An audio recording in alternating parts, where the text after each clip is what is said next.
মাছে ভাতে যেরকম বাঙালি, সেই রকম কিন্তু প্রথম পাতে শুক্তো পছন্দ করেন না এমন বাঙালি কিন্তু খুব কমই আছেন। তাও আবার যদি এইরকম সুস্বাদু শুক্তো হয় তাহলে তো জমে ক্ষীর। নমস্কার, কেমন আছেন সবাই? নিশ্চয়ই খুব ভালো আছেন। বাসন্তী রান্নাঘরে সবাইকে স্বাগত। আজকে আপনাদের সামনে তুলে ধরেছি সুস্বাদু চাল কুমড়োর শুক্তো। আর এই শুক্তো এতটাই সুস্বাদু যে পুরো ভাতটাই আপনার এটা দিয়ে খাওয়া হয়ে যাবে, আর কিচ্ছুটি লাগবে না। আশা করি ভিডিওটা আপনাদের খুব ভালো লাগবে। আর যদি ভালো লেগে থাকে তাহলে অবশ্যই চ্যানেলটাকে সাবস্ক্রাইব করে আমার পাশে থাকবেন। তাহলে চলুন দেরি না করে শুরু করি। আজকে আমাদের কুমড়ো শুক্তোতে কি কি লাগছে। চাল কুমড়ো শুক্তো, চাল কুমড়ো তো লাগছে। এখানে এরকম একটা কচি একটা চাল কুমড়ো নিয়েছি, আর নিয়েছি একটা বড় সাইজের করলা। আপনারা চাইলে করলার বদলে উচ্ছে দিয়েও এটা করতে পারেন। এবার চাল কুমড়োটাকে ভালো করে খোসাটা ছাড়িয়ে নেব। খোসাটা ছাড়ানো হয়ে গেছে। আর উল্টো রথের পরে আমাদের আর চাল কুমড়ো এইভাবে কাটতে নেই মাঝ বরাবর, যতদিন পুজো না হচ্ছে। এবার চাল কুমড়োটাকে লম্বাভাবে এভাবে কেটে নেব। এবার চাল কুমড়োটাকে ডুম ডুম করে কেটে নেব। আপনারা চাইলে কুচিও করতে পারেন, কিন্তু আমাদের বাড়ির শুক্তোটা এইভাবেই বেশি পছন্দ করে, ওই জন্য এইভাবে কেটে নেব। প্রথমে একটু মোটা করে কাটবো, তারপরে এগুলোকে আবার এই ডুম ডুম করে কেটে নেব, ঠিক এইরকম ভাবে। এবার পুরো চাল কুমড়োটা কেটে নেবো একইভাবে। চাল কুমড়োটা কাটা হয়ে গেছে। এবার একটা থালার মধ্যে চাল কুমড়োটাকে তুলে নেব।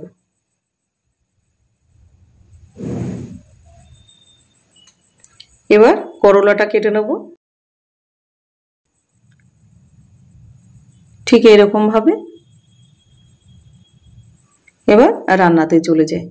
প্রথমে একটা কড়াই বসিয়ে তাতে 1 গ্লাস মতো জল দিয়ে দিয়েছি। জল দেওয়ার পরে জলটা ভালো করে একটু গরম হলে তারপরে দিয়ে দিলাম কুমড়োটা। এবার দিয়ে দেবো 1/2 চামচ লবণ। লবণ দেওয়ার পরে একটুখানি নাড়াচাড়া দিয়ে নেবো যাতে লবণটা ভালোভাবে মিশে যায়। এবার এটাকে ঢাকা দিয়ে দেবো, দিয়ে 10 মিনিট এটাকে ফুটিয়ে নেব। ততক্ষণে মশলাটা করে নিই। নিয়ে নিলাম খানিকটা আদা, আর নেব 1 চামচ সাদা সর্ষে, আর 1/2 চামচ নেব কালো সর্ষে, আর নেব 1/2 চামচ রাঁধুনি। শুক্তো যেহেতু রাঁধুনি তো লাগবেই। আর দিয়ে দেবো 1/4 চামচ মৌরি।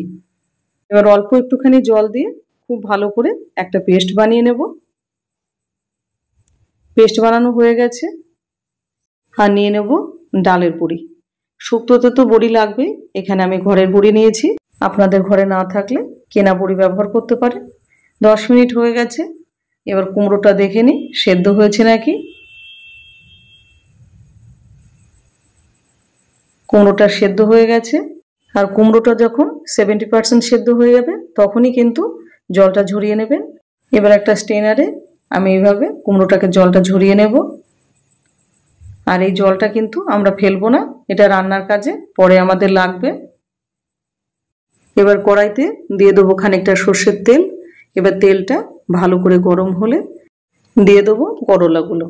আপনারা চাইলে সাদা তেলে রান্না করতে পারেন, কিন্তু আমি সাদা তেলটা একটু কম খাই বলে আমি সব রান্না বেশিরভাগই সর্ষের তেল দিয়েই করি।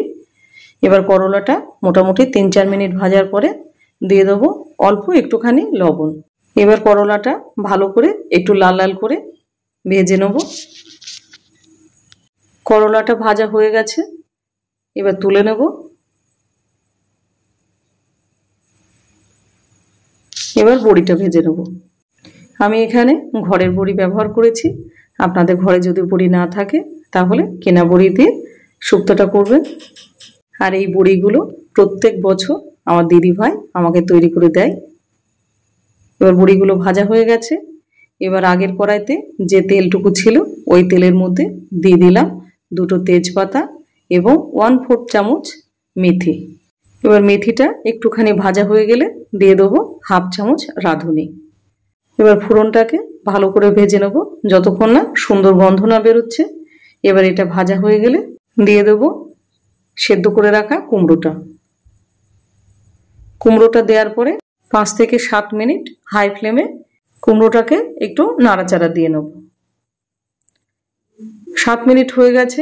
এবারে দিয়ে দেবো লবণ। লবণ এখানে আমি একটু কম দিলাম, কারণ লবণ তো আগে দেয়াই আছে, লাগলে পরে আর একটু দিয়ে দেবো। এবার লবণ দিয়ে ভালো করে নাড়াচাড়া করে নেব। নাড়তে থাকবো মোটামুটি 3-4 মিনিট। এবার দিয়ে দেবো বেটে রাখা মশলাটা। বাটিটা একটুখানি ধুয়ে দিই, অনেকটা মশলায় লেগে আছে। এবার অল্পখানি জল দিয়ে এটা ধুয়ে দিলাম। এবার এটাকে মোটামুটি 8 থেকে 10 মিনিট লো টু মিডিয়াম ফ্লেমে এটা রান্না করব। আর একটু মাঝে সাঝে একটুখানি নেড়ে দেবো যাতে নিচে না লেগে যায়। আর ততক্ষণে বড়িটা ভেঙে নেব।